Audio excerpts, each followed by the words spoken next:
Hold on. All right.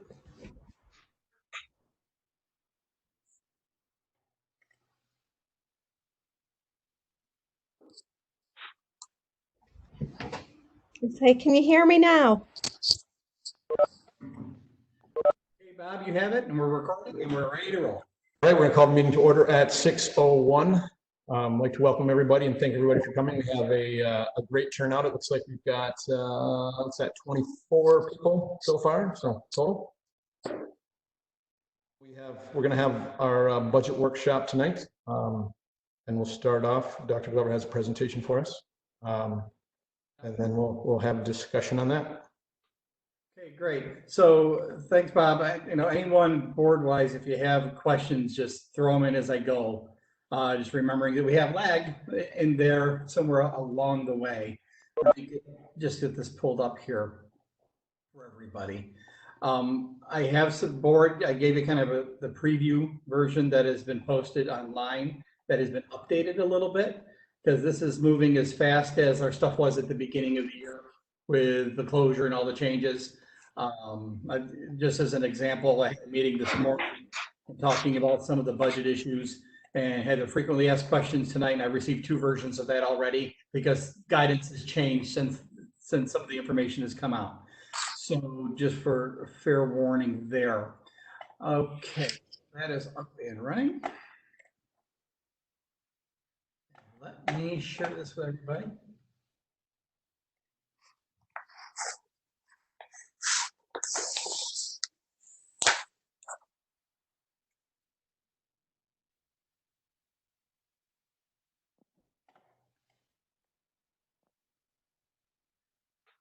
Okay, is everyone seeing something that looks like a PowerPoint presentation that says budget status? Yes. Yep. Great. So for tonight, there is a lot of information to share. Unfortunately, the one thing we don't have a lot of is actual specifics and numbers, and we'll talk about that a little bit. But really, tonight's information is where we are in the overall election process. And the overall kind of election process, the budget hearing process, and then just some scenario type things for what we're facing and what that looks like if we address it in other ways. So what we have on the screen currently is the kind of the current budget and election guidance. It's there. By May 11th, nomination petitions are due and voter propositions are due. Nominating petitions for our vacant board seats do not require the signatures. For us, it's 25. However, it does recommend that the paperwork be submitted by 5 o'clock on the 11th. There, we just got clearance, kind of guidance on that today, and we will be posting that information up on the website so it gets out there. Just so we get the information out there for anyone who is interested in running for board seats. Of course, anyone can contact Karen, and she has that information for the paperwork that's required, and she's also the person to whom the information gets submitted to. May 12th is the deadline for the first publication.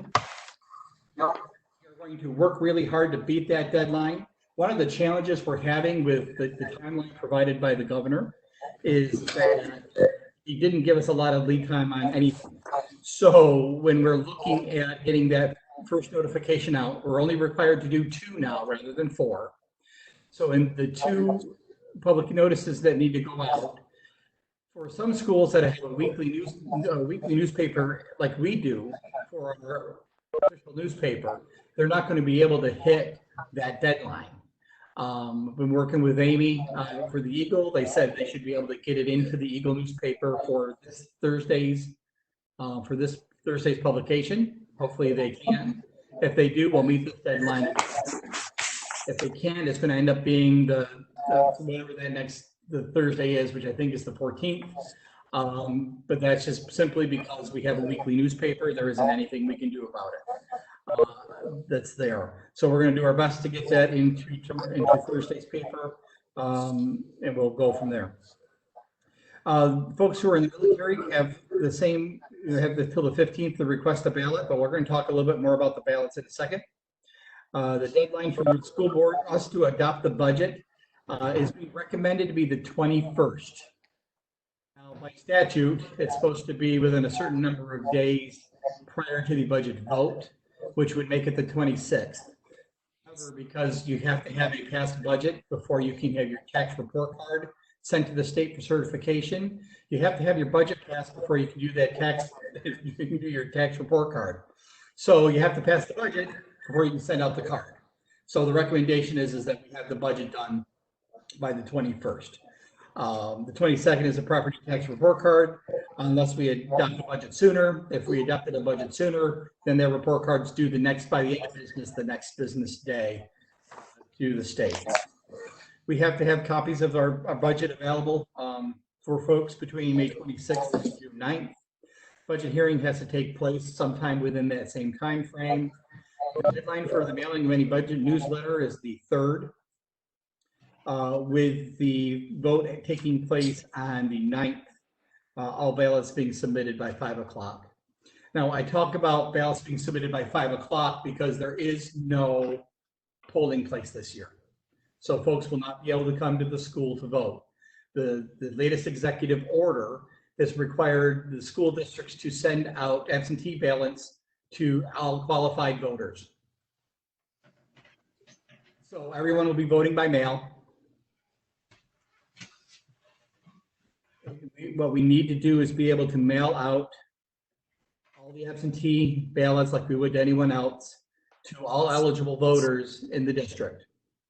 And the eligible voters are defined by our policy plus some, and which is the policy I have listed there. And also there's a couple pieces in state statute that are included with that, like you can't be a felon, for example. The mailings to the disabled, the mailing to the military will happen as normal. Those are automatic. Those are still included. What we're doing right now is we have the township registration rolls from the Board of Elections for the county, and we're comparing that to our records here for what folks have voted over the past 3 years to make sure that, because of being registered to vote in the county is different than having eligibility to vote for a school district. You don't necessarily have to be registered to vote in the school district budget or a poll registration. You show up, you sign your name, you put down your address, and then you're able to vote here. We don't have any other registration process in place. Our only record of you voting is the book you sign when you come in to sign. So we're taking that book, comparing it to the Board of Elections, and we're hoping that covers most folks that we need to cover to get ballots out to. In that the ballot mailing, it's of course what the ballot's going to be. Return envelope, there's an oath envelope. The return envelope is we pay for the return postage. That's a requirement as well. And we are looking somewhere in the neighborhood of, well, right now we're ordering 5,000 envelopes to get set. We don't think we'll have 5,000 to send out, but we're looking at easily a couple thousand people that we may have to send out ballots to each person that's eligible to vote for the school election. A lot of this is still changing, but we're starting to work on this because it's a lot of people we need to find.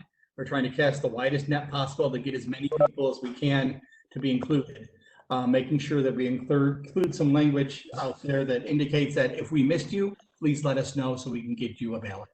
So anyone who wants to vote can. The other piece on the voting, it comes to when a vote fails, as you know, at the unified vote, if it doesn't pass the first time, the board has a choice to either go to a contingency budget or to go up, put the budget back out to a vote a second time to the voters. We have no guidance whatsoever on what a second vote might look like. All the contingency rules still apply. So the contingency budget, your administrative budget has to be under a certain percentage of your overall budget. You have to remove all your equipment. There's some other pieces in there that you can't do in your budget, and it has to be lower than the first one you introduced. The board can choose to go to that contingency budget after a first failed vote if it chooses, but right now we don't have any other guidance on a second vote. Hopefully, it's not anything we need to worry about, but I'm just letting you know that we don't have that guidance at this time. Any questions on this piece of it? Dr. Glover, when do those have to be mailed out? When do they have to be mailed out? We don't actually have a day when they have to be mailed out, only when they have to be returned. So So they- so I would think that right after we have numbers that are set, we're going to get the budget newsletter done, we're going to get the ballots done, and then print and get it done as quickly as we can. But we don't have any guidance unless they've emailed me something, but we just don't have any guidance at this point. Wow, that's a pretty quick turnaround time to get the papers out, and they have to be back by the 9th? Yes. Okay. That's because the 9th has been declared the new uniform voting day for the school elections. Okay. And it is a very quick turnaround time. So just for some context, next couple of slides, the information actually comes from a group, the Boston Consulting Group. This is the group that the state actually used to do some analysis on the financials. On this slide, it gives a comparison of what happened, what's the COVID-19 kind of financial situation we're currently going through, and how does that compare to other similar situations we've gone through in the past. You can see here, these are same numbers. That's what the GDP normalized means. So this is what we are currently in New York. We're looking at a 14% loss in our gross domestic product. Compare that to what happened in the nation for World War II, and then you can compare that to what happened in the nation for the Great Depression. And you can see that this type of our event is not these two other events. But we also have the New York information on the Great Recession, which was just 10 years ago. And of course, what happened after 9/11 and the attacks there. For a little more specifics on the details, here's a closer comparison of the more recent times. In our current situation, it took us 2 quarters to hit bottom financially. They're anticipating almost 3 years, that 11 quarters, for us to get back to what they're calling 100%, back to where we started prior to the basically shutdown of the economy. Compare that to the Great Recession. The Great Recession took almost 2 years to get to the bottom, and it was a very quick turnaround. That in total was only 10 quarters. So that wasn't quite 3 years. And then you can see here, just over 2.5 years for the Great Recession. So it gives you an idea that our current financial situation is worse than what we encountered 10 years ago. And it's anticipated to last longer than it had before. Just to put it in context for other things that we have had experience with, and just put it into some context. This is language that continues from that same budget. I highlighted some things. I'm not going to spend a lot of time here, other than just to basically point out that the financial plan includes basically a reduction of $8.2 billion in recurring reductions. And they don't anticipate everything being fully funded for next year. So the aid money we got, we can expect that we're not going to get all that money next year. In the next paragraph here, from special education to children's health insurance to residual services for vulnerable populations, substance abuse programs to school property tax relief to direct aid to localities to operating aid to mass transit and higher education, these will all face steep cuts. So everyone is under the gun here. We're all facing the same thing. The governor has repeated often about being in a $13 billion deficit, and the aid cuts were coming. If you remember, and we'll talk in a second, the budget has built into it some look back periods, and then that's when the governor's office, budget office, will make a determination on what happens to funding for schools and other parts of government based on the actual revenues we received. So just a really quick kind of history lesson here. This was way back in January, which feels like 2 years ago. Back in January, we were talking about making sure we kept Earth Science in the curriculum, about maybe adding a director of curriculum instruction to make sure that our next generation standards, we got them put into place, and teachers had support to make sure that they stayed in place, and we were really sticking with those standards and improving our instruction and curriculum there. Talk about the needs for the restorative justice program, about some training and some group leaders and that type of work. And we also discussed some extra support in the business office, just based on increased work volume and a couple other pieces that were coming up. The next conversation we had was really a revenue conversation. And because by that time we had the governor's financial numbers in place. And with the governor's financial numbers, we knew that there was still a gap in between what we had thought we might be spending at that point, just under 14.4 million. But we were going to wait on the legislative numbers to see how much of that gap filled up before we addressed the distance on there. But at that meeting, we had basically decided that the 195 for the tax levy cap request would be the number we used. It's the number we traditionally used. It was under the 2% and had been well received by the community when we were looking at building our budgets. There were a couple items that we hadn't talked about yet in those budget conversations. One of them was about transportation in the village. That was a conversation that we had earlier in the year as it related to the midday run for pre-kindergarten. The information you see here on the slide is from the transportation department. Talks about, if there was going to be a village transportation or in the hamlet, that there would be some region kind of centralized stops along 22 and 30 and between Blindbuck and the school. It could have been impacted time-wise, but it wouldn't go outside of what the driver's kind of work day would be, if you will, for the drive time is, and there wouldn't be really would be limited costs associated for that to be added into place. So for village transportation, that's still on the table. It looks like, according to what we have, is a budget neutral piece to it. We were only talking at one point, again, being the midday run, not adding that to the beginning or end. It's still there, at least at this point, for conversation for inclusion or holding off or deciding not to do that. We also talked about returning special ed placements back to Salem. We reviewed this information once in April and talked about getting a little more specific because the first look we had was the rough cut, if you will. It was some rough averaging. This version here is a little more specific, where we put finances to each of the different students involved. Specifically to see which of our students who are in these placements would basically beat this threshold number. Remember, this is our this is our threshold to get state aid. If we spend more than that number on any given special education student, those funds will become aid back to the school.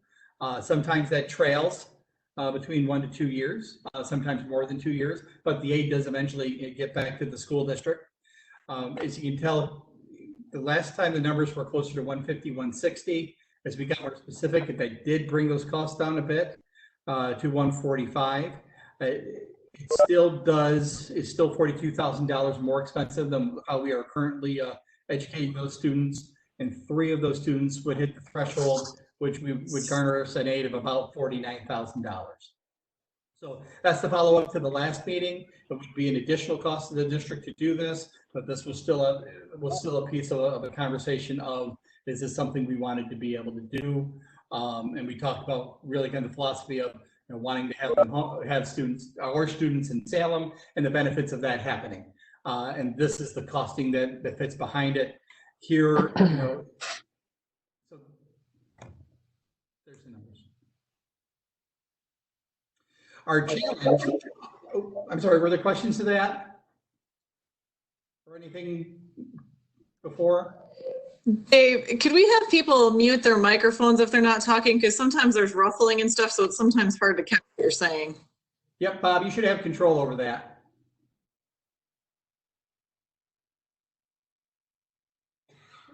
But everyone, if you could just please check your mics, look for the red microphone and have it click on it so it says you're muted. That would be great. We'll go from there. So this is the revenue challenge. As I said earlier, the governor has said quite a bit that $13 billion in a deficit at the state level, and it was going to mean steep cuts pretty much across the board. In fact, in one of his presentations, he talked about a 20% reduction in aid. But there was no indication of what that 20% meant or what it would mean. So there's a lot of ways to interpret it, which is why we're kind of waiting on what, May 10th looks like to there. Because if it's 20%, as you can see here on the slide, 20% can mean a pretty big difference. If it's 20% to all of our aids, it's closer to a $1.5 million reduction in what we get. If it's 20% of just our foundation aid, it's a little less at $1.1 million of reduction of the funds that we get from the state. Now, in one of my presentations and in meeting with, kind of the online webinars with superintendents or other government officials or NYSBA or NISCUS or all the things I've been listening to here over the past month or so, only once did I hear this number get mentioned about 10% of foundation aid. I think if we landed there, we would be that would be a positive if that was our first look. But I only heard that number once, and so we're going to use that number a little bit more because I think it's a little bit more graspable to understand some ideas. But understand that the 20% number is really the number that we've heard a lot of. We just don't know how it's going to be applied yet, and that's really the big question. April 30th was the look back period. At the end of it, by the statute, if the budget was written, is that the Department of Budget comes up with a plan to basically address that $13 billion deficit. With that, addressing that, the legislature has 10 days to come up with its own plan. If it doesn't come up with its own plan that it approves through a joint resolution, if I remember correctly, then the Department of Budget can move forward with its plan. 10 days is May 10th. It's a Sunday. I don't know if they will release that information on a Sunday or if it'll end up on the 11th or if they will release it earlier on the 8th. So we have that information. Probably not till after the deadline, till the 10-day deadline would be my guess. So we may not see that until the 11th. This same process will happen again. We're in the second look back period now. So June 30th, we will do this again. Where the state will go through, it will check its revenues by June 30th. It will determine if there's a deficit or if there's a surplus. It will come up with a plan with how to address it if it's outside certain margins. And then the legislature has the opportunity to come up with its own plan. If it does, then we follow the legislature's plan. If not, we follow the executives. And then we do this for a third time at the end of the calendar year in December. Possible reductions after each period. I would say likely reductions after each period unless the economy takes a really major turn. Just for reference, our foundation aid number is about $5.5 million, but our overall total aid number that we get from the state is $7.6 million. So with the COVID-19 crisis, we have some needs. Some of these needs are right in line with what we do and what we feel our priorities are in the district, as we said at the beginning of the school year, their goals and priorities.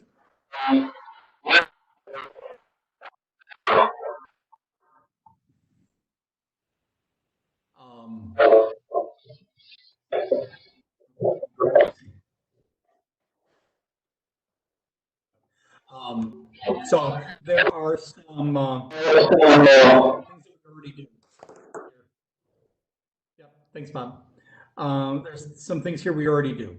We already have compensatory services. Those are services for special education students who went through the school year, or they might have not gone as far as they needed to, or there's been an interruption in their program, and they've lagged. Their progress has slowed or lagged or even regressed because of that break in services. And there are times where we're required to actually make up that work to help get that student back on track.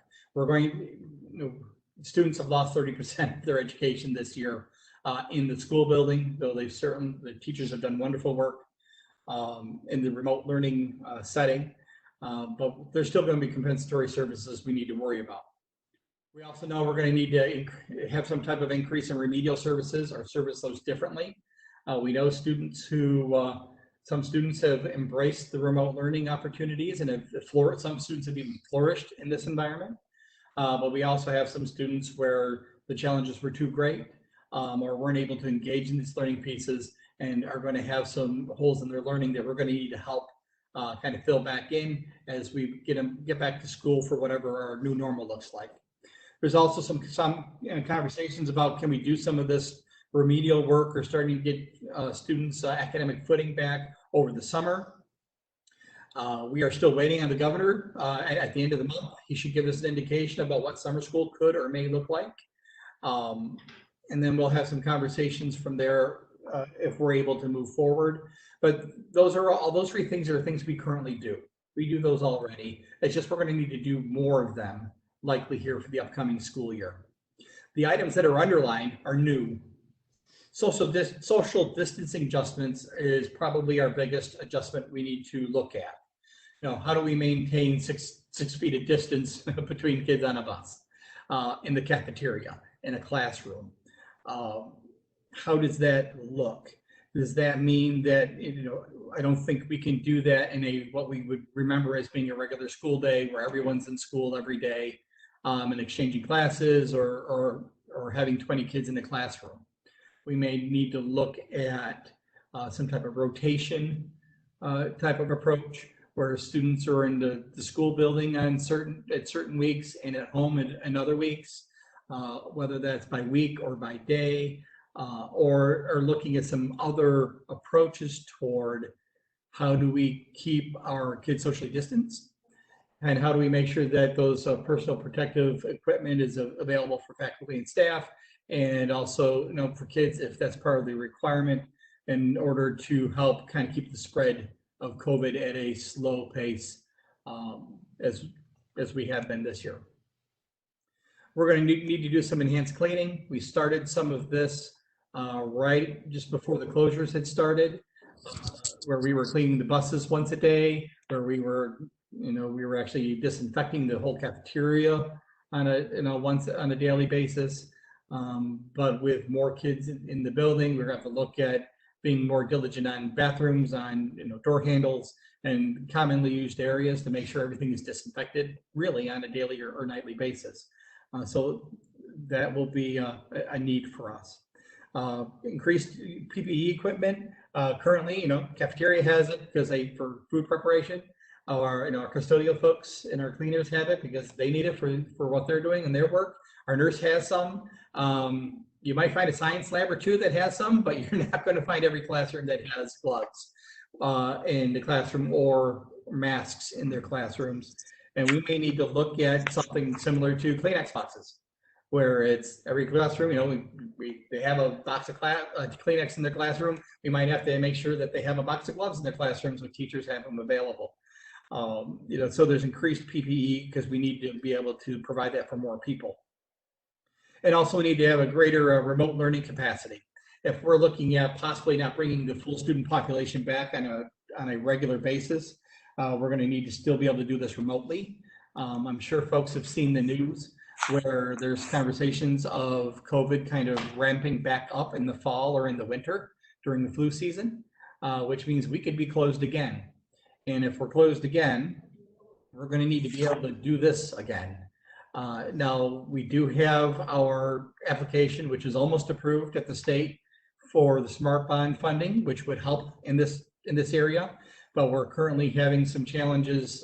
The state's having some challenges in getting the funding, the bonding to be able to pay for the Smart Bond funds, which has slowed down the reimbursement rate quite a bit, which could create some cash flow issues for the district. So we're still paying attention to how that process is running, because we don't want to commit funds to, we don't want to overcommit funds to getting some of the instructional materials we need technology wise, anticipating a revenue stream come back in and then not get that revenue back in to fill in the gap.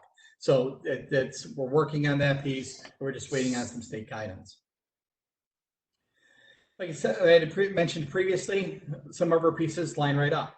Now, the academic supports, the response to interventions, those are things that are priorities, already in our goals. They already are lined up in there. Through this whole process, we've had a lot of conversations with a lot of people and a lot of different stakeholder groups. I don't think that is going to change at all as we continue to move forward, especially as we're looking at not only how we handle, we've done a lot of collaborative work on how do we maintain what we're doing now and what that's going to look toward the end of school year. We're going to continue to have these conversations about what does summer look like if it's a summer school? How is school going to reopen? What's going to happen at the beginning of the school year if we do have to go on some type of a rotational basis? So that increased stakeholder piece is going to stay in place because we need a lot of voices on this because we're basically reinventing school to help keep the COVID spread slow. With the, when we changed over to the remote learning, we did so very quickly and adapted very well, but we didn't really have enough professional development for folks for them to be able to do it and do it effective. Some of it was trial by fire. We got them everything that we could. But now that we have some experience under our belt, there's going to be a need for professional development in how do we remote learn? How do we teach in this new environment? How do we use some of these other technology tools to help facilitate what we're learning, even more so than we were pre-COVID? So we're going to continue to support teachers, but that's also going to need to be a point of emphasis.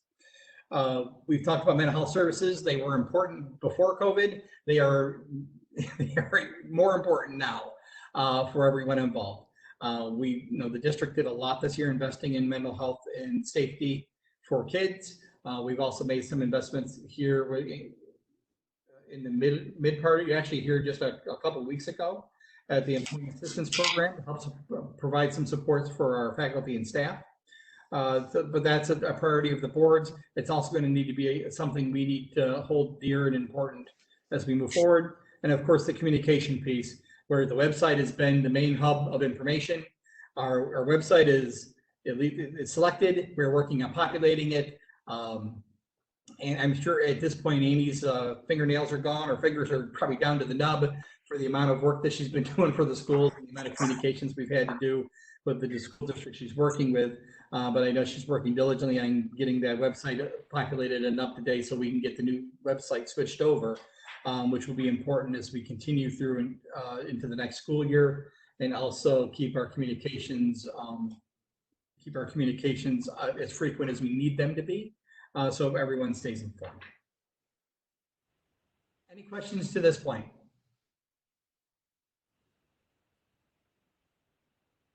Okay, so the next big question: how do we overcome this major type of reduction? Their schools really have two things at our disposal. One of them is the revenue and it's the expenses. That's it, basically. On the revenue side, we have a limited amount of control over what our tax levy is. I give the example here of we've agreed to the 195 for the percentage. If we move that to 5, it would generate more funds. For there, I have more specific information a little later. So the board can choose to increase the tax levy request amount to bring more funds into the district. It's about $51,000 per percent on the tax levy. The board can choose to apply more fund balance. That can happen in different ways. That's either through leftover funds from the previous budget. That's either through the use of reserves or a combination of the two. The challenge here with fund balance use is you have to be careful because you have to consider what's going to happen in your future. Because if you're using your savings account, like your reserves, to pay for daily expenses, you're eventually going to run out of money, and then the cuts will be worse as we get down the road. That happened there. And then the other part is you don't have any money in the savings account when time happens. We can continue to advocate for federal funding. We have done some of this work. We can do more of this work. Right now, the governor has in our aid anticipation. It's okay. It's okay. We're looking at $123,481 that could be possibly coming from federal funds if they ever generate. It's got, the federal government's got to pass the bill to do that. There was a bill passed out that we have to actually apply for funds. We have no guidance on that whatsoever. We don't know how much money that is, if it's any money at all at this point. So we can try to continue to advocate for federal funds. The other piece that's there is our unappropriated fund balance. Remember, that's kind of like the change in your pocket. That you kind of keep some spare cash around in the event that here we need something and you have it.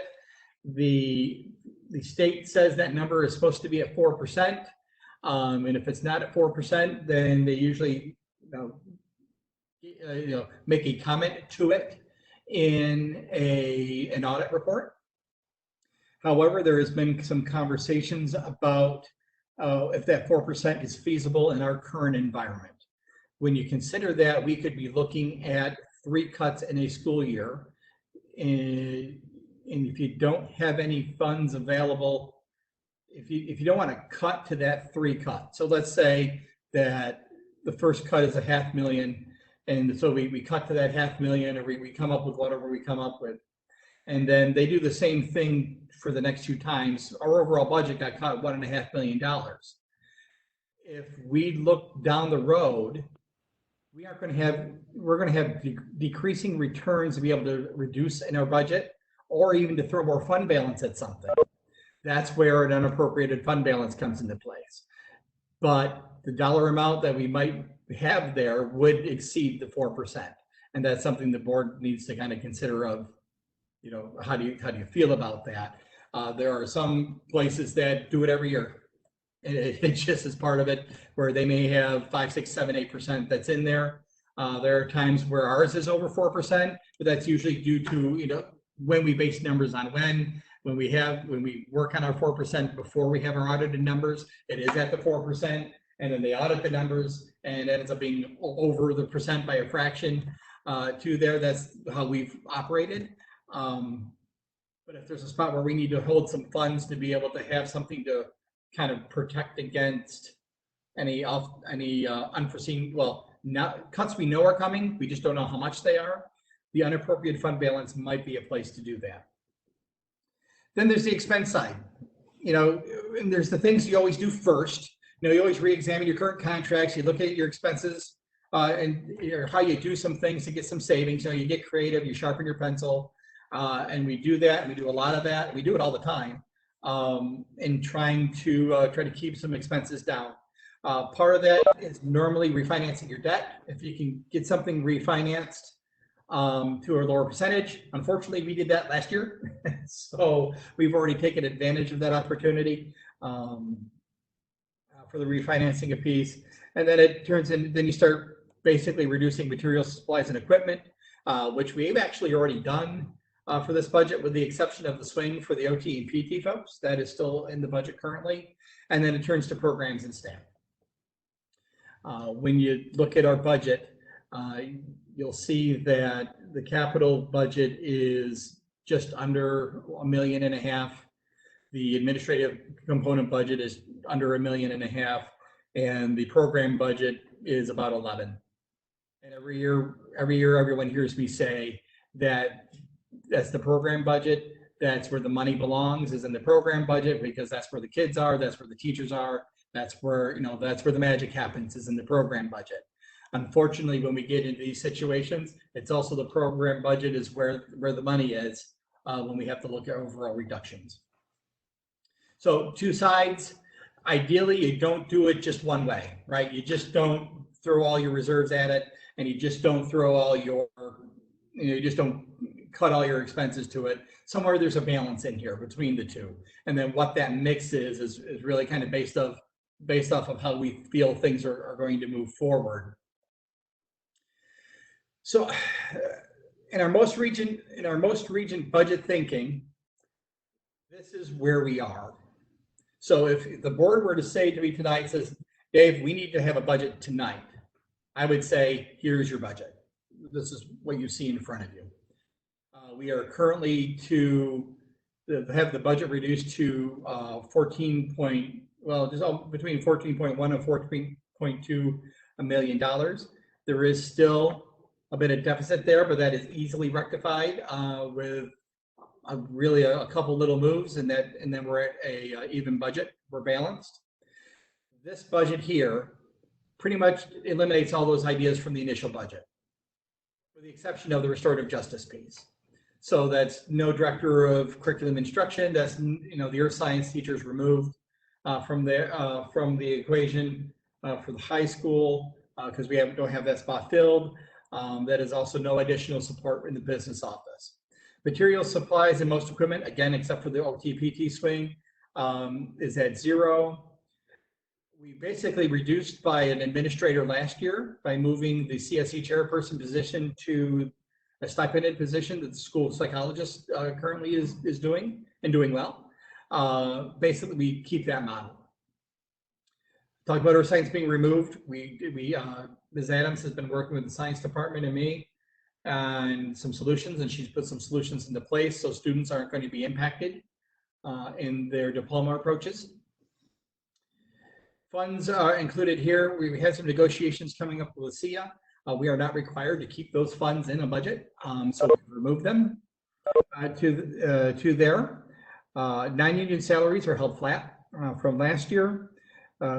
We have some anticipated breakage from some retirements, and so we've removed those funds as well. And we've taken no action on the pending items. So this budget we could pass. It's a 1.95. It's a 1.95% on the tax levy that's listed there, and it's basically it is a reduction of all $368,600 from the initial budget here. So we've really taken more than half of what that increase was going to be in January, and already have reduced out that much money to this point. The challenge is if we were to pass this budget, we know it's going to change. You know, it's going to change after the first look back period. It's going to change again after the second look back period. It's going to change again likely after the third look back period. But we do have a budget that if we got stuck and needed to act on something, we could. But we would just have to explain to folks we can anticipate changes to this as soon as the first look back period is over. So here, just to give folks some idea of what this looks like, because when you talk about 10% of a reduction in aid or 20% in a reduction of aid, it's hard to wrap your head around a little bit because it's a pretty big number. So I took the smallest number of the three. Remember, I said it was 20% of the overall aid number and then 20% of the foundation aid number. I took half that. I took that 10% number that I heard in I think in a NICES conference once as a possibility, and took that number and said, what would it look like if we had to adjust for $556,360 and we just took care of it in revenue? This is not a recommendation. It's just, if we did it this way, what would it look like? What would we have to do? The suggestion would be this, is that pandemic adjustment replenishment, that $123,481, we would assume that money is going to show up sometime during the year. So we would count that as revenue. We'd increase the tax levy from the 1.95 to the 5%. We would restore, if you notice in our previous kind of summaries of where we are in our budgets, we have looked to reduce out of our appropriated fund balance because we try to keep that number low as we can. And so it's been recommended, and at least been listed in the past few budgets, about reducing that appropriated fund balance by almost $57,000. So we would restore that money back in and keep it flat rather than reduce it. And then it would be just put additional fund balance towards it, another $219,000. That gets you to $556,360 if you do it all in revenue. I do not recommend that we do it this way. The higher our budget goes, the harder it gets down the road to address more of the issues that are going to come up, because this is not last year's issues with the budget was a one-time deal type of a thing. And I think, Anna kind of alluded to it, is what happens if this happens again, where it comes in.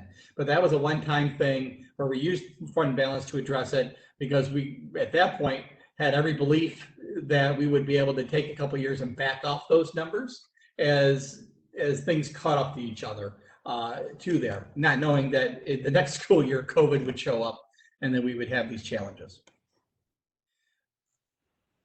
So for revenue pictures, just so the board has some numbers to know where they are.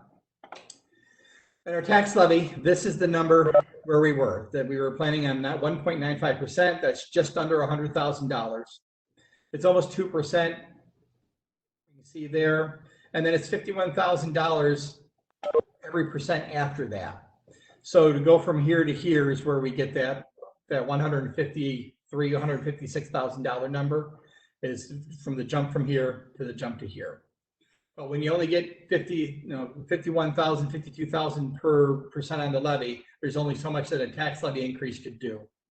The other concern on increasing of the tax levy increase is remembering the number of people who are currently unemployed that are there, and the impact of individual homes and families that are there. That, does a tax levy increase create an additional burden? That's going to create an additional burden on homeowners. That's there, as it does every year, but with less of a means to be able to absorb those costs because of where we are financially. So kind of that balance on academic need versus responsibility to the community, and where do we want that balance to fall?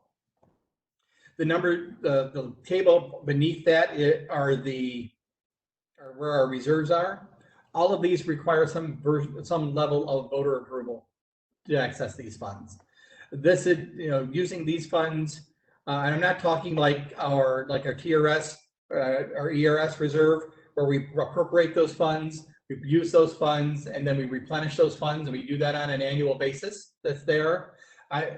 That is just normal kind of accounting. That's normal business. We have funds set aside, we use those funds, and if we're able to replenish, we do.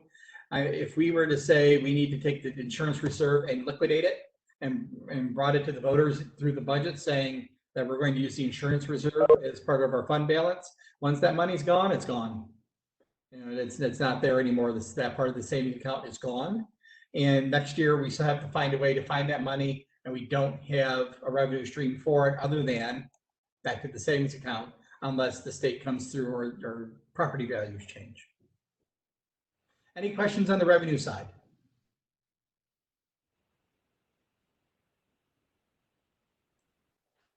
What is our limit for the tax levy currently? Our limit right now, we're recommending at 5.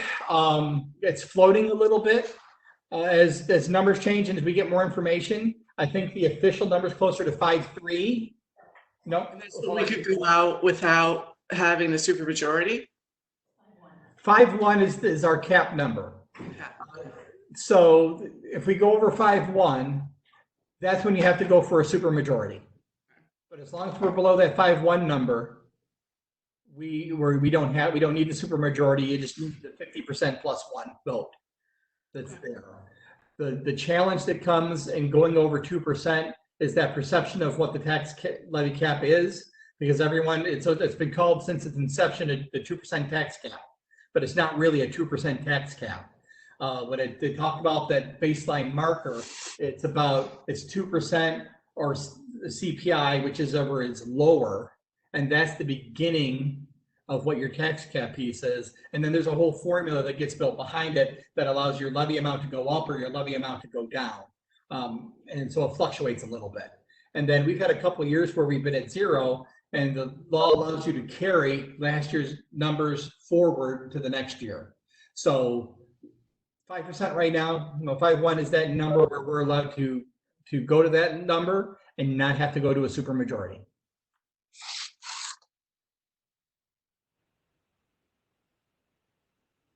Any other questions? Okay, so what's it look like? Just straight reductions. The very bottom line first. This is not a recommendation list, but a combination of reductions that get us close to that number. So we have a list. We're still working on this list of if we had to come up with, with reductions in the general budget in order for us to get to a reduction of $556,000, what does it look like? We do a $20,000 transfer to the cafeteria every year to help cover cafeteria costs. The cafeteria is making all sorts of money after reimbursements because we're feeding, putting out 600 meals a day to there, and all those are reimbursable meals. So with that, even if this is going to happen either way, we just haven't put it into the budget yet. So we're going to remove this transfer out of the cafeteria next year and save that 20% as a reduction. So that's already going to happen. The moving transportation, we talked a little bit.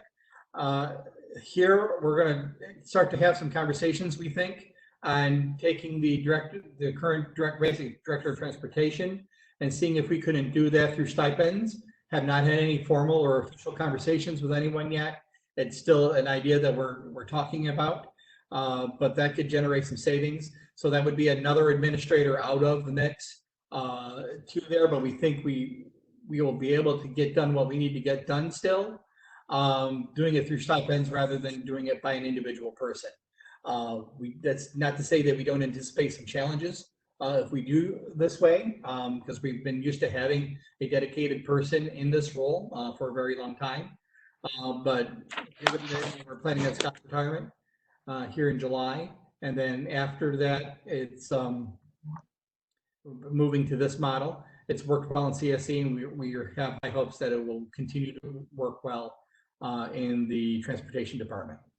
Has a shared position with another school been considered for that, and what would that look like? We did, and Karen and I have had some conversations with another school district, but we're afraid that the distance piece of it, because we wouldn't have someone here every day to be able to answer parent questions or address emergencies, would not work well for us. The other part that we figured to go, if we were to do a shared, is that we would need to have some additional clerical support to make that happen, to be able to address some of those phone calls and take care of some of the dispatching pieces to there. And that would be, when we kind of started putting numbers together, we're not confident you're going to generate a savings or as much of a savings as we could is to go through a stipended approach. Even if we were to do at least in the stipended approach, we'll have someone here every day. And we'll, the folks to be able to go to, and they're here, and then the department for folks to be able to call and ask questions and to be able to address concerns.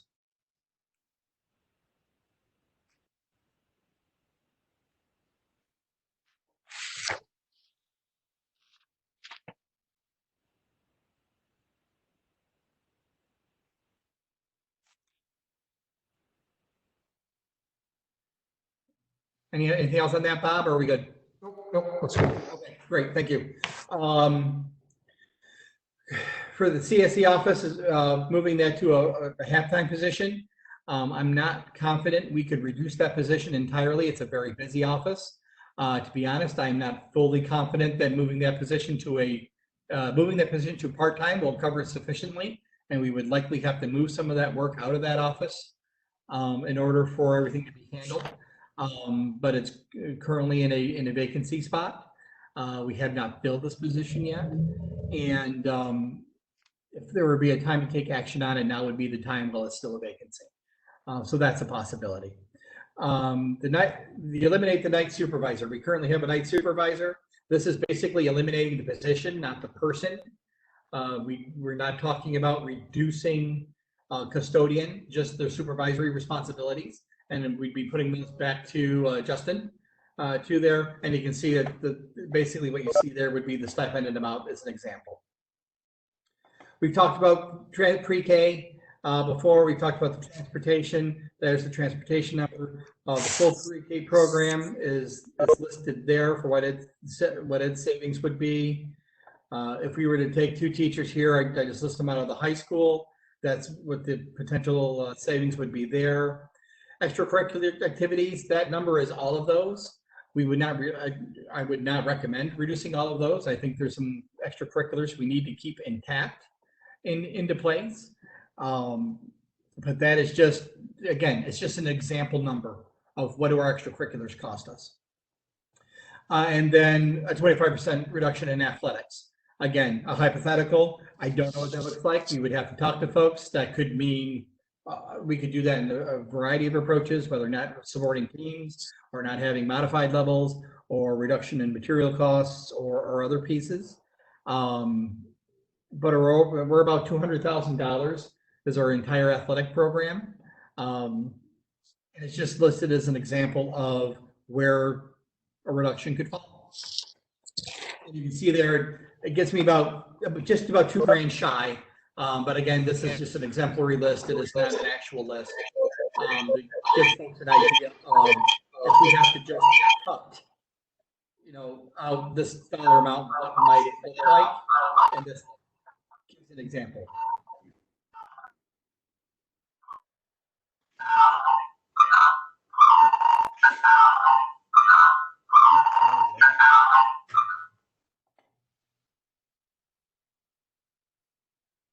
Dr. Glover, seeing that on your list made me go back to the. Oops. I'm hearing myself.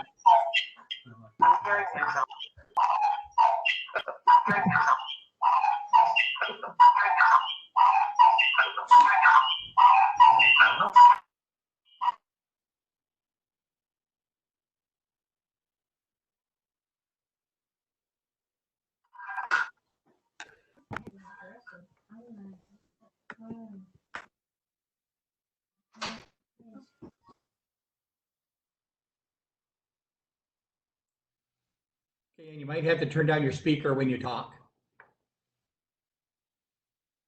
Okay. Somebody turned me up though. Now you're echoing. This is not good. Is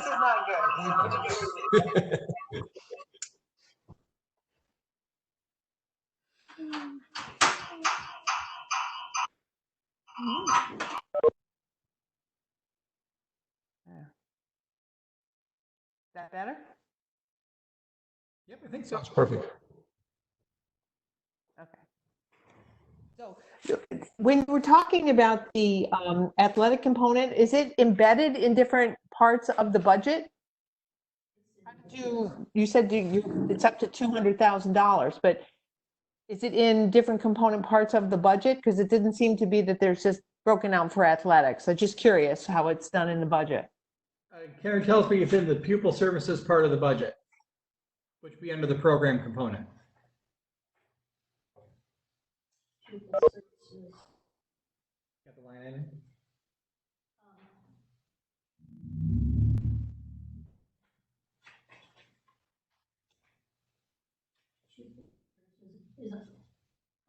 After instructional media, it just says pupil services, but that compiles more than just Okay, athletics. it's included in the pupil services part. The budget there, that budget item includes athletics, but there's more than athletics in that, in those item codes, line codes. Thank you.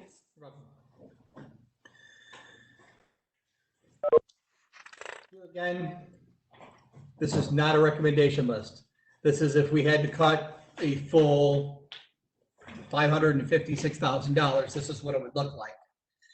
And if you're looking for an idea of what, what it would look like to have to cut 1.1 million, there's one half of it and supported in revenue. There's the other half of it supported in cuts. So everything we just reviewed as a possibility would get you to about 1.1 million. That's about 20%. That is about 20% of foundation aid. Now, in talking philosophy for budget wise, I would not recommend a 50-50 split in cutting of expenditures to including a fund balance, particularly in our current status, because we know this is just year one of a potential 2 to 3 year bad years before we start getting out of this. And to use that much fund balance this early would be problematic down the road. I would actually lean more toward reductions in the overall budget to get our expenditure numbers lower to start. As the lower that expenditure number is, the easier it is going to be to manage the out years, because we have a smaller increase overall we have to worry about. Unfortunately, looking at just the example that's on the screen, you can see where that impacts kids programs, and you can see where that impacts employees. We're a people business. And so when we start getting into these spots where we have to start looking at reductions, it's people who get impacted and it's kids who get impacted because we're a school and we're about kids and that's the hard part of this, and that's the challenge of it. And it just turns to, where do our priorities lie? Where are the things we want to hold on to as best we can? And where are the things where we have to accept that maybe we can't do right now, and we have to do it. We have to either, if we can't do it differently or do it reduced, that we just have to, or we may have to accept that we can't do them at all. That's there. Any questions about this part of it? You mentioned your staff reductions. You've got 2 listed at the 712. Does that include the earth science teacher that has already been removed from the budget, or are those 2 additional positions?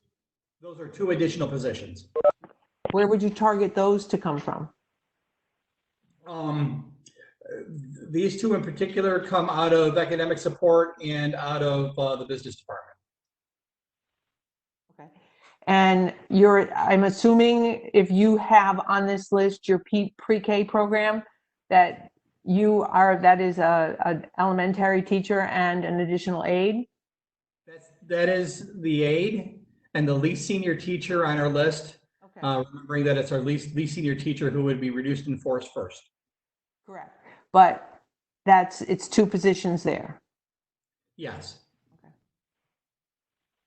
One of the things that, I know we haven't really gotten down to the meat and potatoes of where we want, but I really do think that we need to look very carefully at the whole thing before we just unilaterally take out that pre-K program. Because I do think that a high quality pre-K program actually over the long run pays for itself. So, because it does historically, give the kids a boost in many, many ways with social, emotional, and cognitive skills and whatnot, make them better students and better adults. So I do want to make sure that we have a very robust conversation about that pre-K program. Being the guy who helped get it installed from the start, I am absolutely with you on it. And I agree, we do need to have a serious conversation about it because it's going to be in the mix of other priorities as they go.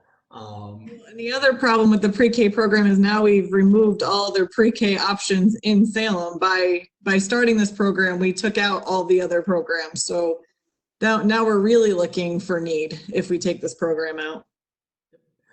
Completely understood. And if it's a, pre-K stays, we aren't touching that program. We'll just have to recognize that, that $92,000 we'll have to do differently, whether it's through a different reduction or it comes through a different fund balance piece. Remember here, it's just an example of what does this look like?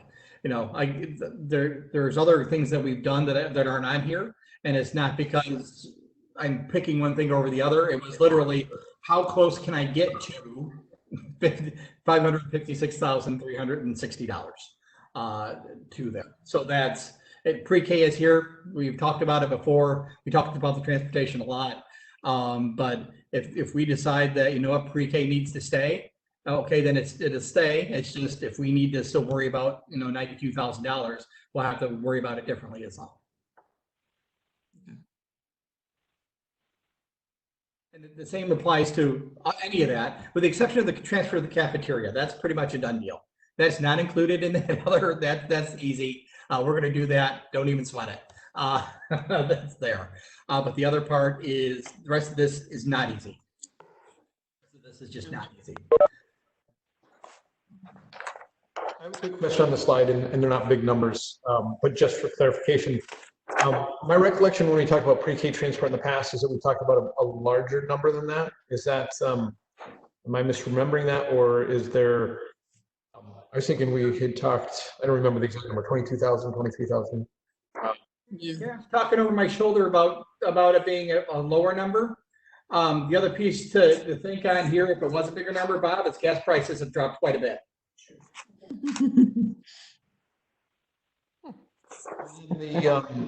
The CSC secretary piece, I guess I'm a little surprised the savings would be that much on.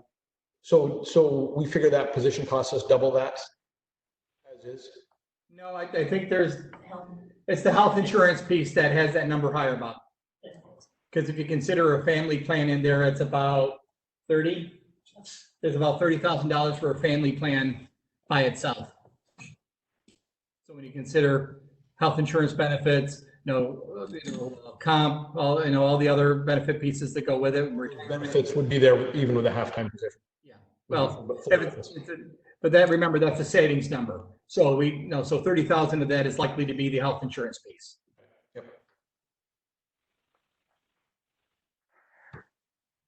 So are we just looking at this list, or are we going to start talking about other things as well? Because one of the things that you referenced earlier was that return of the special ed services to Salem. And one of the things that I would just like to say is that I do want to make sure that, we're mindful that, we're talking about people's livelihoods and everybody's jobs. So I would like very much to be able to preserve as much of that as we possibly can. So we have talked in the past about the number of aides that we have on staff. And right now, it's based on the information that you gave us, the number is 20. Not all of them are driven by IEPs. So is there some way to look at the positions that aren't driven by those IEP needs and take a look at how they could be readjusted or to take up those 2 aide positions that are on the needs list for having that program return to Salem, and take a look at, that's why I asked about the reductions.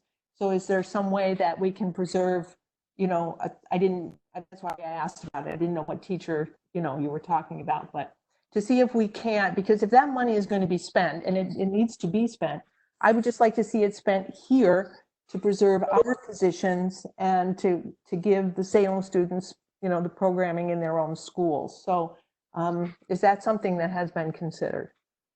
We haven't gone that far with bringing the program back and what would it look like for retention of pieces. I am absolutely 100% with you when we're looking at some of these reduction pieces, is how many of our faculty and staff can we protect as best we can to do that. And I think my answer here is the same as the pre-K one was, is if the board sets the value at, yes, we know it's going to cost us X number of dollars more, but it's going to come back. To here, we bring it back, and then it just turns into whatever that number was. I can't remember off the top of my head. That we just have to come up with that difference of we're increasing the expense here, then we're just going to offset it somewhere else. And we just have to be. If we reassign 2 of the non-special education aides to that particular classroom, that actually, by your costing, would reduce that cost to that program to $45,800 or $45,800, because you were forecasting $50,000 for each additional aide. So that would be a significant impact to that bottom line. If we were just to reassign people that we have on staff, it would preserve their positions and make sure that, we held those positions here in Salem and reduce the cost of returning that classroom significantly. And that's something we can examine too, if we're able to do that. Because that would be $100,000, because right now, those aides are already in the budget, correct? You haven't removed anybody other than what you had on your list? That is correct. Right. Well, and on this list right here on your screen, none of that has happened. Oh, I know. But when you went back to the budget, when you said, if we had to pass a budget tonight. Yeah, that one. Yeah. That's holding everything, pretty much everything as it is now. Right. The only part that would be like, we aren't filling vacancies is basically what's here. But music is included in this, so I don't have to there. But it's really the earth science position. Really, it's just the earth science position in this budget. That is really the only reduction, if you will. Everything else is as is. Well, the reason I brought that up, if we could assign people that are already there to this classroom, that's the $100,000 that you would need to maintain the preschool program. Possibly, we'll look at it. Those are your numbers. I mean, that's what you had, forecasted for the cost. So I really do think that if we look at our own resources and we use the people that we have to provide these programs, if we can do that, I think we can maintain at least this particular scenario, those positions, and bring that classroom back to Salem. We'll see what we can do. I just think it's important to look at it because. Absolutely. No, I think that's actually, I hadn't thought of it that way, Ann. And I think that, because that's preserving positions that actually were already preserved, right? So that, and then it prevents that outlay of tuition. And it's money that would preserve our own programs.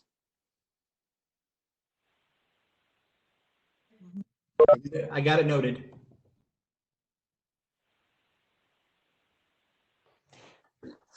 So are we going to wait and see what happens in the first look back before we have a real down and dirty conversation, or what's the plan? I think we really need to. It's been what we've pretty much most of us are, and most of the neighboring school districts are, except for those few school districts where state aid isn't the issue, or like the Queensburys or the Saratoga Springs, because we just don't know what that number is going to look like. And I would hate to tell, on the positive side, I would hate to say, hey, that cut is half this number, if that, and we don't even have to talk about staffing positions. And then we went through the whole process of we have to cut $1.1 million when it was really 200,000. But the flip side of that coin, which is I'm afraid where we're really headed, it's we need to see what this number really is before we get into some of the down and dirty of where exactly do these positions need to come from, where do these programs need to come from, is the things like you just talked about on are we able to reassign some aides to be able to slide into that program to reduce those costs out, so it doesn't need to be a new hire to generate those savings that you mentioned about, to bring that cost down so it isn't an additional expense, to do that type of work so we have a better understanding. But we kind of have to know what we're standing up against. And hopefully we'll know that Sunday. But if not, it better be by Monday, because we only got 10 days after that. There. So that's really where I stand in recommendation. We're so close to that now, it just makes a lot of sense to know what we're facing and build a budget around that, rather than take this budget and say to folks, we're going to ask you to pass this budget, but we already know it's not going to stay. At some level, we're going to have to say that anyway, because we're pretty confident that a budget that might include a cut that looks like this, we're still going to have to say to folks, we have another look back period coming at the end of June. We might have to do this again and again in December. So we may still have to say that, but at least we have 1/3 of the challenge addressed. And I do agree with you that we cannot suck up all of our, unappropriated fund balance or reserves, at the initial onset of this reconfiguration, I guess, because you're right, we're in it for the long haul, and we have no other way of, really backfilling that money. So to use it up front, I think is not fiscally wise at this point. So I agree.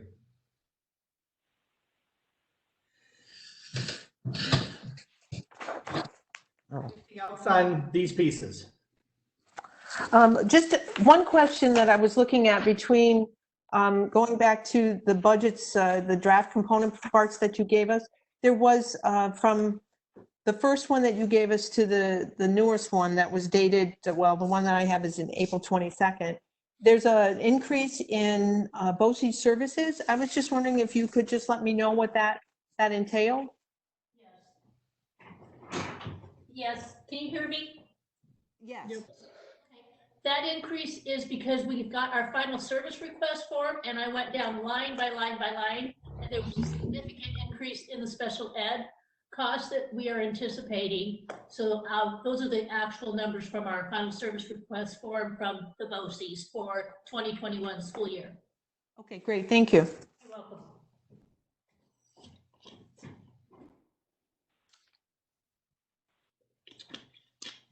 Okay. So, propositions. We're going to have the budget. We have two board seats. It's Mary's seat and Ann's seat. We talked a little bit about nominating petitions that are available. we'll communicate out that about the new kind of requirements and the new deadlines and timelines. The paperwork needs to be filled out, but no signatures are required. It's just whatever on that you have to fill out, and your signatures for you and that information that you're filling And what seat you want. and what seat you're running for, because we're per seat here, we're not at large. And that just needs to make it back to Karen before 4 p.m. on the 11th. Does she prefer to have those mailed in or can they be dropped off? Mailed or scanned are fine, dropped off. I would suggest if anyone dropping off, use the drive-through where we do our mail deliveries. And we can pick it up there and we can include it in our meal delivery program, but it would be for petitions. Mailing's fine. I'll mail mine. Okay. The bus leases, we did re-examine looking at the buses, considering that we didn't have the bus traffic from March to the end of the year. Took away mileage, though we were still using those buses, but not at the level that we were. Unfortunately, the buses and the vehicles that were in the budget are still high mileage. They are still at the point where they need to be replaced. So we're recommending to keep those in the budget at this time. The capital reserve creation, however, has a question mark next to it because I think we're changing our recommendation to the board on this. We've talked about creating this reserve really since last year.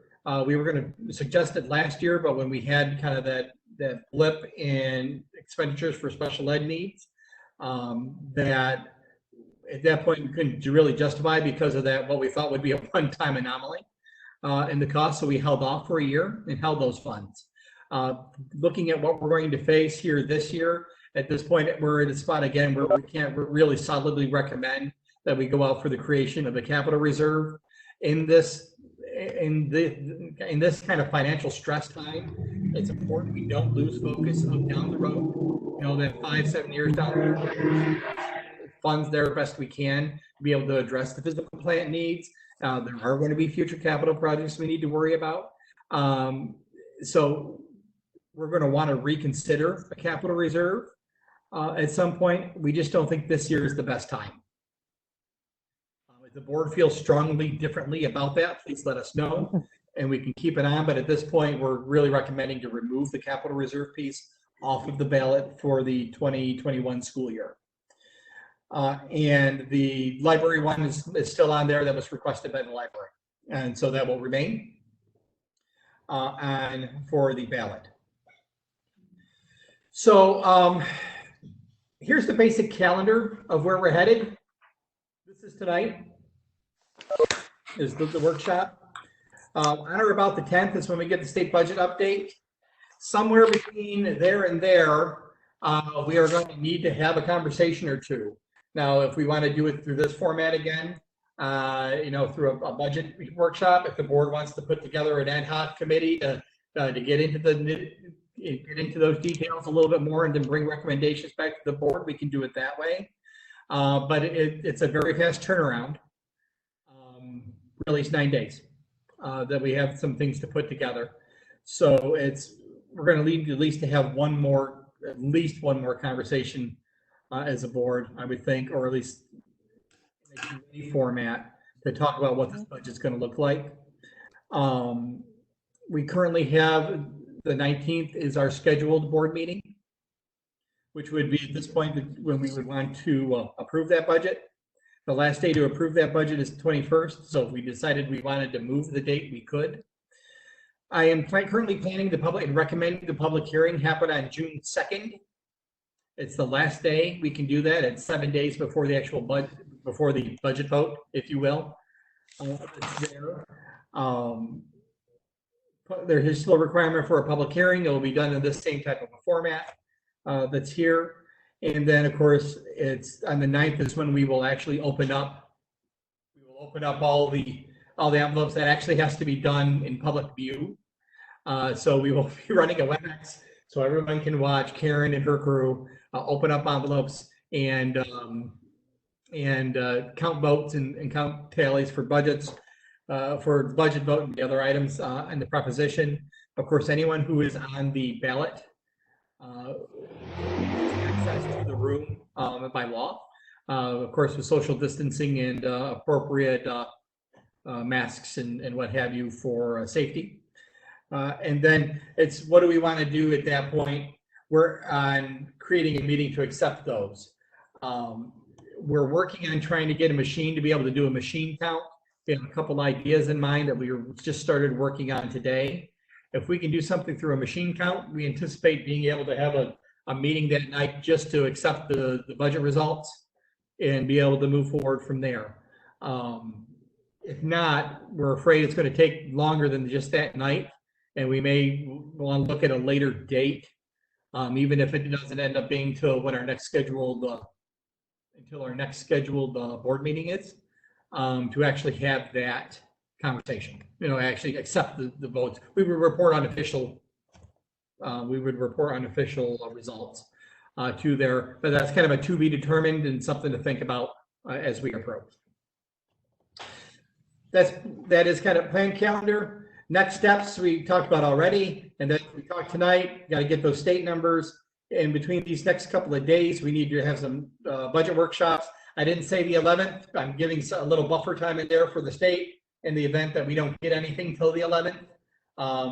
We really can't have a meeting until we know we have the information in our hand. And then budget approval planned for the 19th. So it seems like it makes sense then that we'll plan that workshop. I mean, I don't know how the board members feel. I would guess that we wouldn't necessarily want to have the committee do that, but we could have the board do that. And just plan a meeting for the 13th or 14th next week when we have those, when we know a little bit more. Yes. I think that's the best way. Yep. Okay. Agreed. So we'll get plans put into place for another budget workshop on the 13th at 6. And hopefully we have more information from the state. So quick question. You maybe mentioned this before. The excuse me, when the ballots get mailed out, do we pay postage both ways on that? Yes, we do. And then so it'll be interesting how many, if our turnout improves doing it this way. I mean, I don't think a hand count is out of the question, and I don't think it'd take all that long. We used to do all the time up in Rupert. Just get a group of people who would have to socially distance and do it, and then swap to double check each other. It actually goes fairly quick. We used to hand count as well up in Morristown in my time there, but that was with 100, 150 people, so it wasn't that big of a count. But if we're sending out thousands and get back hundreds, it depends. I think part will depend on the what we get for voter turnout. Absolutely. So, is there any objection on removing the capital reserve, or is the board interested in retaining that for this vote? I think that we should put that off and remain with as much fluid money as we can. Agreed. We'll do that. Agreed. Just wanted to make sure. Thank you. And I know that, you'll be working hard to get things together, and I know you'll be looking at the revenue side as well as the expenditure side. The STAR rebate program, I noticed that was mentioned. Do you have a sense that is going to disappear for people this year? I'm afraid it may, just because they included it in the list. Yeah. So I didn't know if they were talking about reducing it or eliminating it for the I know with the stroke of a pen, it can come and go, but didn't know if you had any inkling as to what their plans were for that. Somebody mentioned it at our meeting. Karen is mentioned in one of her meetings. She's heard that it's actually the possibility exists that program could be no more. Okay. So that would just play into the conversation about, what percentage we would land on as far as the tax levy. Absolutely. Yeah. Because if the STAR went up, taxes are going to go up no matter what we do on a levy. Right. Even if we didn't change the levy, they would go up. Yep, absolutely.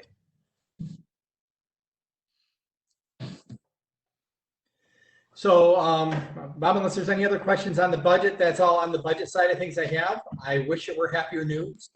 But it just kind of is where we is right now. We're waiting to, hopefully the state gives us information sooner rather than later. And if they do, that'll just buy us more time to have some of these conversations we need to have. I don't know what the board thinks, but I guess I'd be interested in just, we've got a great turnout tonight. If there was, if we gave people an opportunity to ask a quick question or two. So we're running a little bit ahead of schedule, depending on, I guess, how long the playground discussion takes. But so I'm just going to go through. I can see who's on here. I don't know everybody. Not everybody has their name on there, but I'm just going to start at the top left and go through. Marcy, do you have anything you would like to ask? All right. How about Mary Kay? Good to go. All right. Excellent. So we have Amy Hoffer next. Amy. I don't have any questions. I'm just observing, so I have a better idea of what action I'm taking. Thank you very much. How about Amy Thetford next? I'm going to unmute you quickly. Hi, Amy. All right, and hearing none. We've got Barb Pratt next. No questions. All right. How about Mrs. Kratzer? We're going to have an unmute button for her. Any way to I don't know if she's muted or not.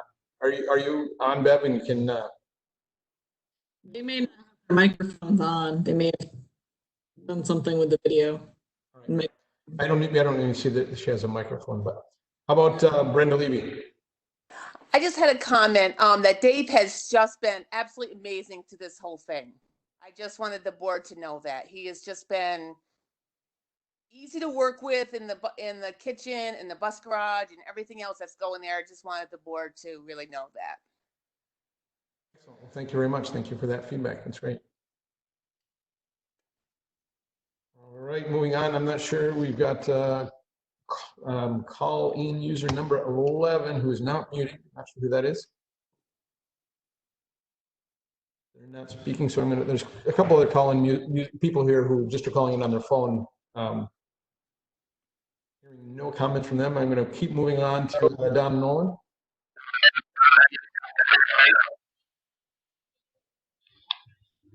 All right, not hearing any input from any folks there. How about Mr. Sullivan?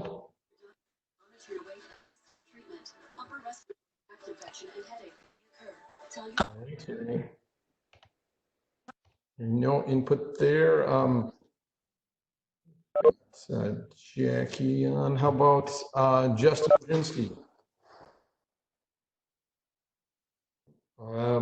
Karen Fraunhofer? Questions? No questions. All right. Thanks, Karen. Lisa Hanson. No questions, just taking all the information in. Thanks. Perfect. Thank you. All right. We've got, looks like we have Luke.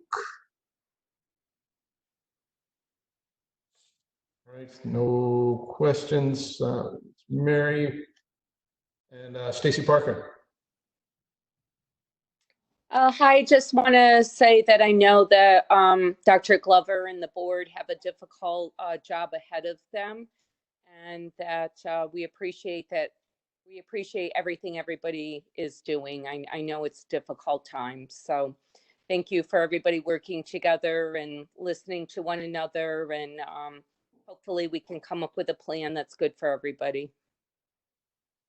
Agreed, and thank you very much for your empathetic comments. Thank you. All right, we have looks like Amy Tift. All right, and we have Amy Tift twice, maybe. Are there more over to the side here? I think that is. Oh no, we've got. Looks like we have Trevor LeBlanc. No comments, no questions. Thanks. Oh, thank you. All right, well, I think I got everybody there. I think that was a good use of 4 minutes just to check in with everybody who took time out of their evening to hang out with us here for a little bit, so we can go on to our next order of business, which is the playground.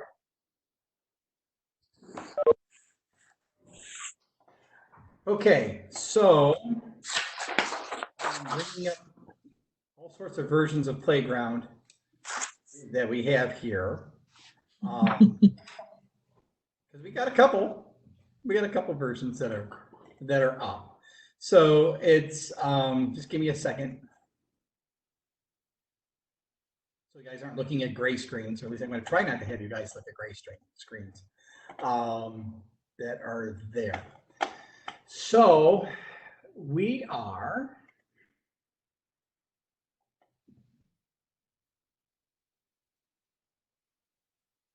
Where is that slide? Okay, we'll do here.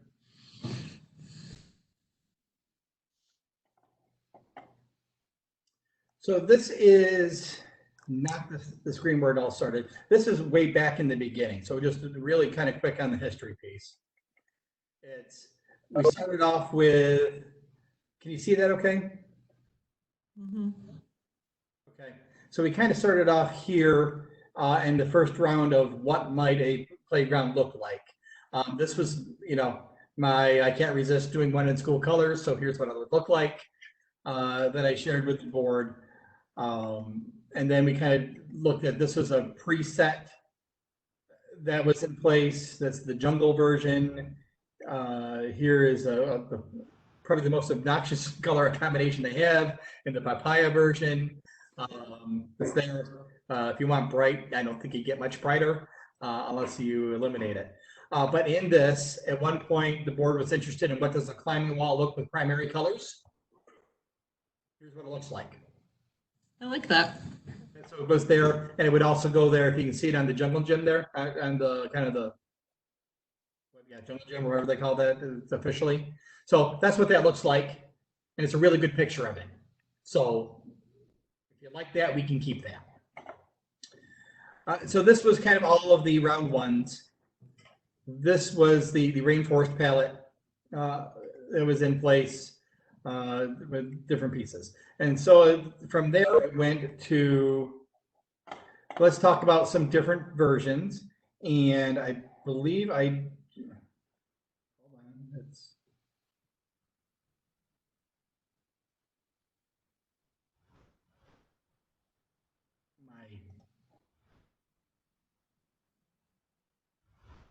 I have a window that pops up that gets in the way. So give me a second here so I can reshare something. I can reshare it here. So from there, we went and had a series of changes that have happened since then. And it kind of breaks down like this here. And with that breakdown, everything time something turns green, it changes over. So we went from that purple, the school color version, and then we went to the spring green, the spring green version, which is what the architect had done. We didn't like the green on that; it was too bright. So we went from there to switch that color out, and then that's where we ended up with kind of the beiges and blues. Now, when you see this, are you got a gray screen, or do you see a picture of a playground? Playground. So this is the gray plastic version that we just talked about in version 4. That's the beige version of it. They are really similar between the two. But there was also talk about what things might look in primary colors. And this is with what the blue plastic would be. I really think that we need to pick what we want our plastic color to be, because that's the most predominant color in all of these. And once we have our plastic color piece that we're kind of comfortable with, then everything else will fall into place. And that was it available in the dark gray or whatever? And that is part of the challenge, is it is not. Excuse me, there are limited colors that are available in the plastics. And those colors are these right here. These are the colors. That champagne is that gray color that I just showed you. And that's the beige that we didn't really like. The blue I showed you was this blue. So there's a brighter blue and there's a darker blue that goes in. The purple that was there before is this purple, and this is the yellow. So when it comes to a neutral color for the plastic, There isn't one. It's these two and that's it. So which of these, and that spring green was the one that the interior decorator did for us? It would look kind of like a neon green on the screen. That's, What about just the regular green or the regular blue? I mean, so those would we set. It doesn't scream like primary color to me. It looks like blue is our main color instead of, you know, and that's where I'm, you know, unless we're going to go neutral, I'm more leaning towards having the plastic parts be the purple and we do more neutral on the railings and the ends. that's a thought. You know, I don't want to overwhelm purple, but if we're going to go with a color, I think it should be a Salem color. Yeah. Are you seeing the playground move on your screen right now? Yes. This is a new toy they've added in where you can go in and kind of play, you know, pick your own colors and play yourself. This is the current color scheme of our current playground. The uprights are purple, the plastics are blue, and the hand railings are yellow. And that's what this looks like. So if we were going to go and look at something here for the plastic to be in the purple, that's blue, that's dark blue, there's a purple.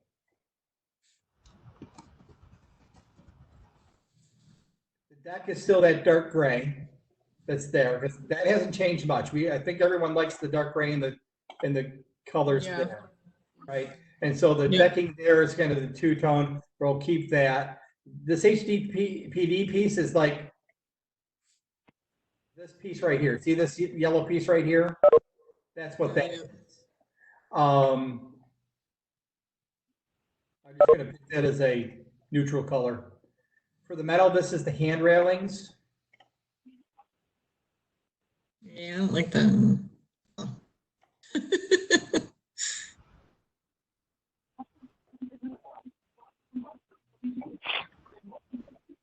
Yeah. White. White's gonna be dirty. The metal. I agree. I'm just clicking on. Ew, that is off that papaya, off that papaya one that we saw. What about the green above the papaya?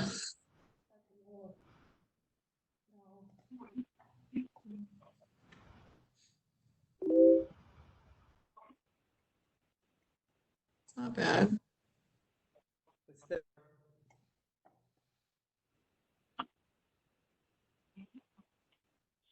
Uprights.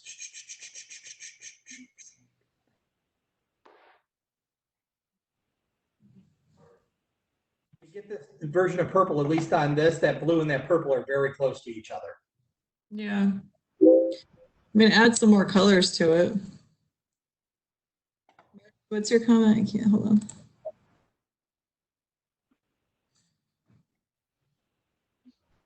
Marcy would like to see the green for the plastics. Okay.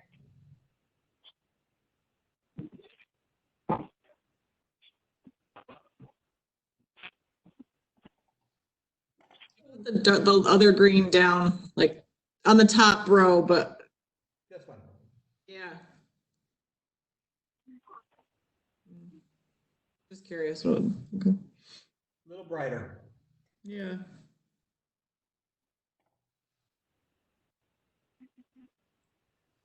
On here. Yeah. Was this something that we could play with till next Wednesday? Like, I feel like this is the tool we've been There it is. waiting for. Right here in the upper corner, gametime.com/colored wizard. I'm gonna, here's what give me a second here. I'm gonna copy and stop sharing my screen for a second. And what I'm gonna do, folks, for those of you who can see it, I am going to put it in the chat channel for everybody, so you should be able to click on it and it'll come up at your screen at home. This there, you can copy and paste it and save it for later. Save, and it also has a share button. So if you come up with one, or I'm going to reshare my screen for a second. So here, when you go through and kind of play through in this upper corner, It says share, save, or reset. If you click share, it'll bring up a link. You can email that to me. Or you can email that to anybody to say, hey, I like this one. And it will come right up to where you want it to be. So you can share what you played with, and that's there. Okay. Okay. So that's new. That was there. It was like, oh, good. That's it. But really, it's because it's a playground. We have limited colors of what we have choices on, and the plastics are really the predominant color. So once we sit there, we can neutral and the plastics the show, right? If we're talking about the crown jewel of the playground, right? The plastics are the shiny part. So once we pick what the shiny part's going to look like, then the setting will be, everything else that would be around it. That's there. What else?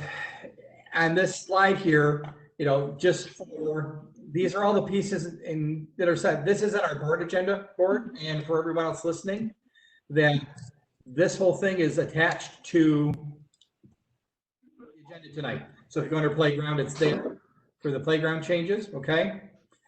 So when you go in, everything that's in kind of this orange gold version here, that's pretty much what stayed the course all the way through. That's the decking and the two color and the special rocks have stayed that green. The rest of that, you can see where those colors are.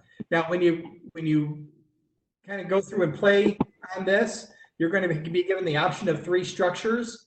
This middle structure, the Mountain Vista, that is the structure that it has the same materials as we have on ours. This one has different materials. This one has different materials. So the Mountain Vista is going to give you your closest look. It won't be perfect, but it'll give you a closest look.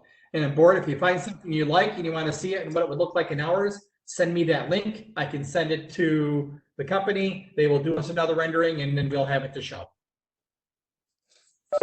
So have fun. It's coloring the book or the crayons. Perfect. Now, for timing on this, we aren't, not life or death crunched on time yet, but it is becoming more important. It is a 5-week lead time. Once we get the color selection in, it is a 5-week lead time to get it in, and they have to plan for that. So 5 weeks from now is still the beginning of summer. We're okay. The project work is starting this week, and because we're shut down, they're talking about doing some things early, like, for example, tear out the old playground. Would really like to have a replacement lined up for it before we take that one out. So, but that's good. All that work's starting, like I said, it's starting this week. So the sooner we can kind of come together on the color piece. There. Julie, to your question, there are palettes that are available that you can kind of see on the website. The tool that's here is more about, you can do the palette work, but you can go in and select, like if you go in for products and you look in, they will give you options into where you can look at and see what the palettes are. Like when I'm here, I'm showing you my screen and you're looking at my face. That is absolutely not helpful for you at all. So you're on the website. I know when you go to the website, hold on.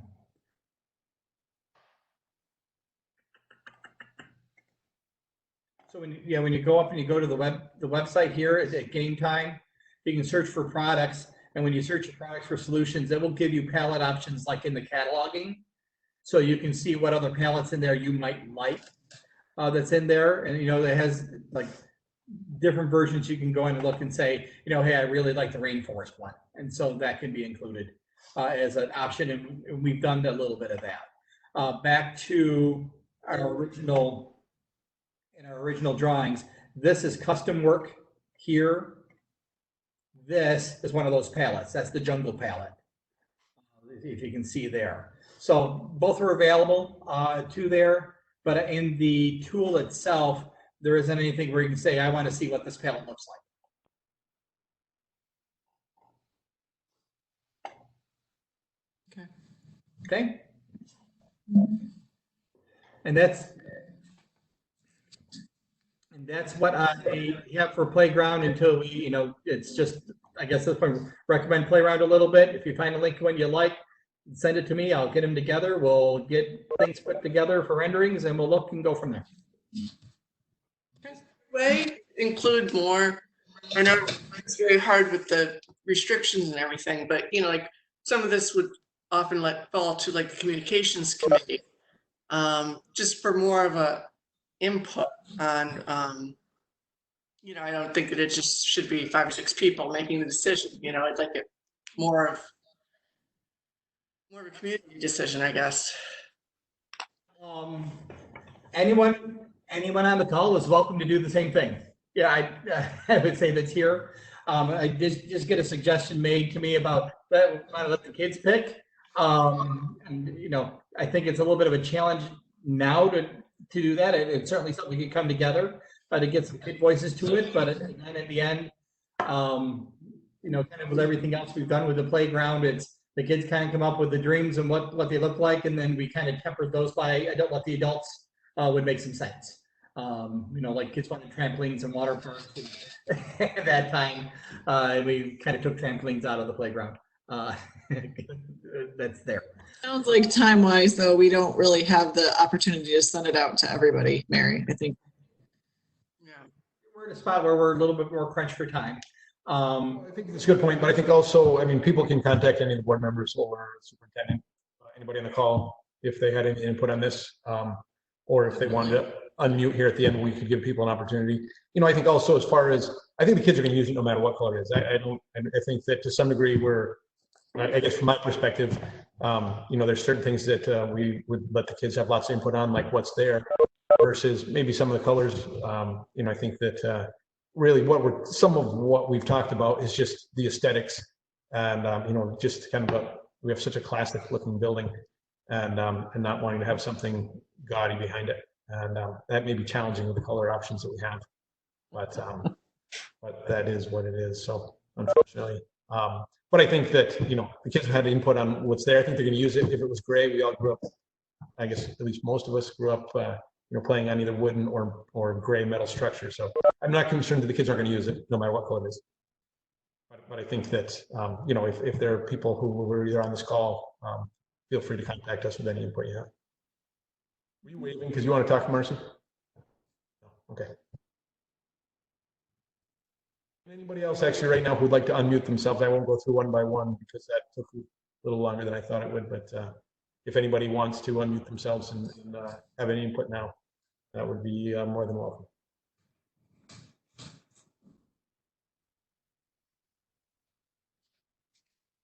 All right. We're comfortable to contacting any board members or superintendent with any input. And also, you can play with that same website that Dave was just on. So did we? Are we done with that piece? Unless we're definitive on color choices. It looks like you're going to get some more feedback to us, and we will talk about it soon. Mm-hmm. And then did we pick a day? Did we pick a day for next week? I have the 13th at 6 o'clock. 13th at 6 o'clock, perfect. Yep, that would be Wednesday. No, that's perfect. That works a lot better for me than Tuesday.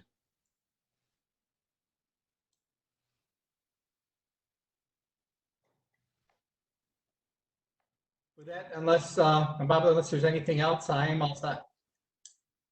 All right. Is there any if any other board members have any other comments? Nope. Any public comment? Anybody can feel free to unmute and comment on any of the stuff we've talked about tonight. Somebody's got to. Come on.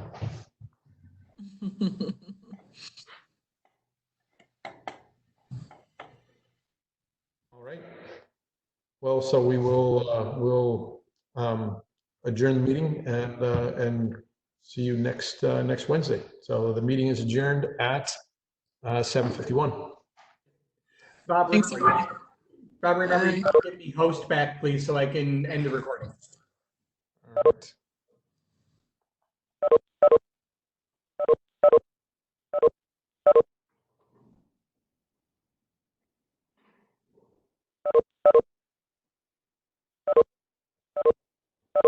There you go. You're all set. Great, thank you. Thank you very much. Have a good night. Good night.